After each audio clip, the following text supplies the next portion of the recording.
Assalamualaikum warahmatullahi wabarakatuh.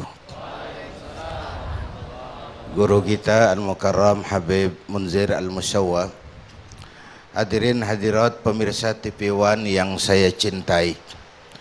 Saya makmuman dulu sama beliau tentang keistimewaan Rasulullah, baru nanti menuju keistimewaan Yogyakarta.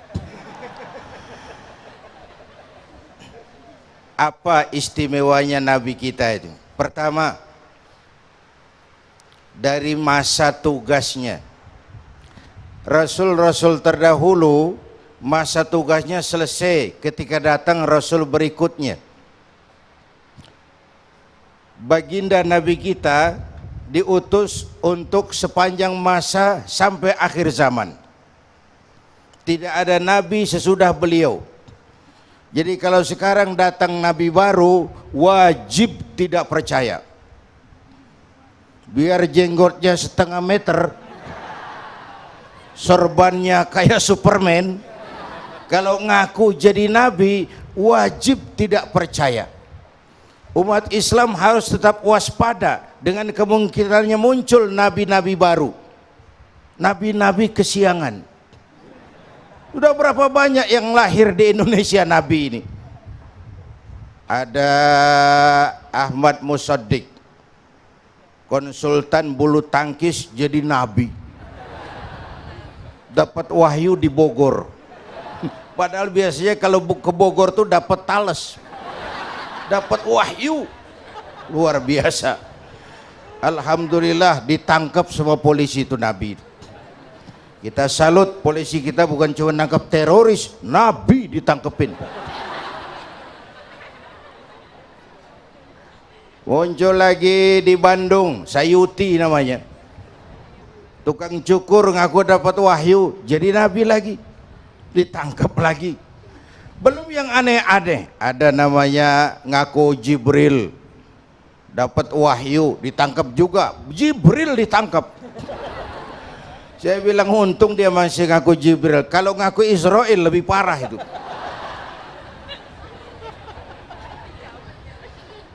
Nabi kita istimewa, nabi terakhir, tidak ada nabi sesudah beliau. Masa tugas. Yang kedua, sifat pengutusan.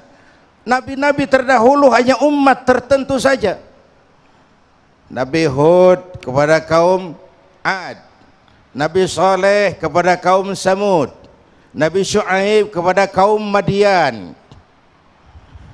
Nabi Yunus kepada kaum umat-umat tertentu, Nabi Lut kepada kaum Sodom di daerah Garzagar yang penduduknya berbuat maksiat dengan melakukan hubungan antar laki, yang disebut pengikutnya disebut sodomi, asal dari kata Sodom itu.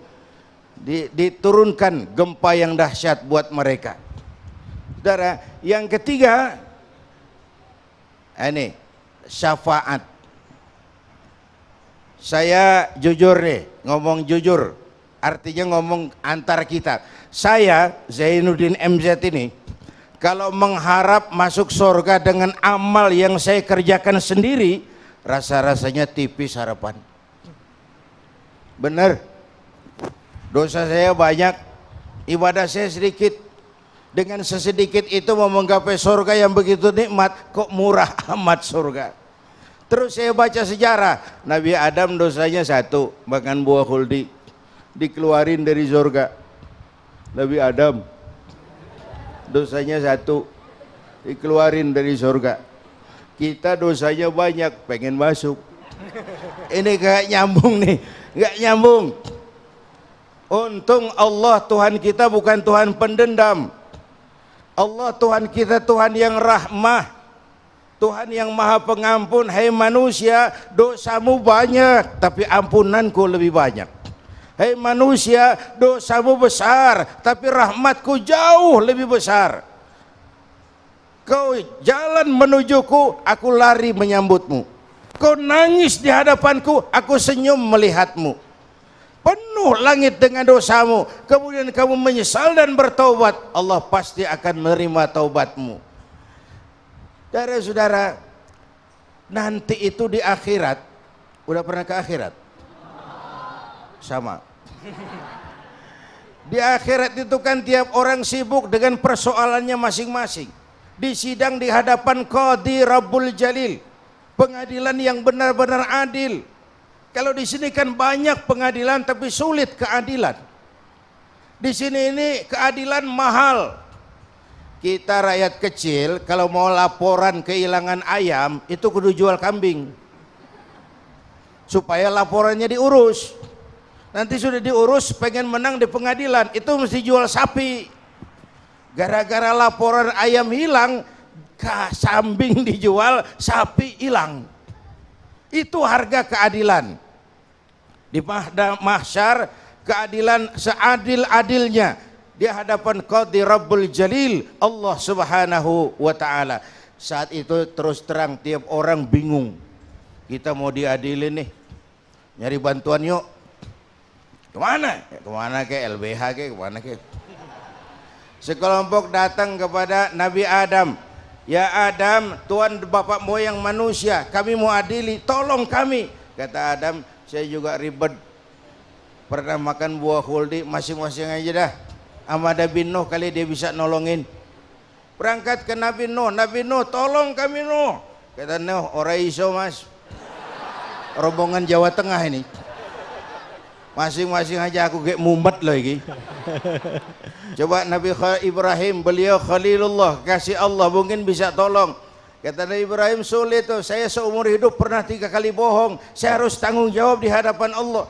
Nabi Ibrahim seumur hidup 3 kali bohong, bingung. Kita sehari 16 kali bohong, nyengir aja nyengir, gak ada bingung-bingungnya.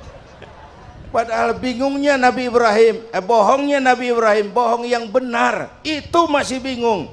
Dikala itulah Allah Subhanahu wa Ta'ala memberikan izin kepada baginda Rasulullah sallallahu alaihi wasallam untuk berkenan memberikan syafaatnya.